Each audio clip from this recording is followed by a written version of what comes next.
5th, and here we are celebrating this 71 years of Human Rights Day. This year, the theme of this celebration is Standing Up for Human Rights, which in fact is a call for the youth sitting all over there, to stand up for the human rights, thereby inspiring the potential of the youth as constructive agents of changes, amplify their voices and engage a broad range of global audience in the promotion and protection of human rights. The campaign led by the Office of High Commission for Human Rights is to design, encourage, galvanize and showcase how youth all over the world stand up for rights and against racism, discrimination and climatic changes, to name a few.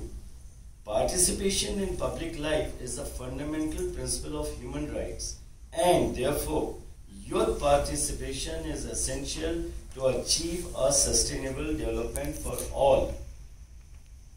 Ladies and gentlemen, please bear in mind that education is the foundation and catalyst for changing the state of human rights in the world, and for achieving the same, the educator need effective materials and tools they can use to easily incorporate human rights in their curriculum, and through videos, booklets, guides, online courses on 30 articles of UDHR, Universal Declaration of Human Rights, and virtual online education available through iPad applications. Our noted jurist, Justice V.R. Krishna Iyer, former Judge Supreme Court of India, observed thus: we have a picture of first generation of human rights, not insulatory but in interdependence. Friends, with 71 years of this declaration, it is time to reflect on what universality means and its applicability to today's challenges. It means that all human beings without exception are entitled to the full realization of their rights. It means migrants don't have their humanity questioned at the border. It means ensuring that every individual member of the human race adds to the quotient of happiness by exercising their economical, social, cultural, civil and political rights. Since its drafting and declaration, the UDHR has not required much revisiting. It has withstood the test of time, and over these 7 decades, it has brought about a steady improvement in the values that we hold close to our heart as individuals, as families, as communities and as nations. I invite you to remember life as it existed for the dispossessed, the marginalized, the powerless in 1948, and how we took it as quite the normal thing, however regrettable. Now I invite you to look at the overall set of values that world is possessing today in the present era in 2019. As very validly pointed out by Madam Rashmi, are we really free from all these clutches of, our religious bearings, embargoes? Are we really trying our best to achieve the goal of the, or to put in other words, are we really a good human being? This is a very, very, very vital and important question which I pose to this learned and esteemed audience.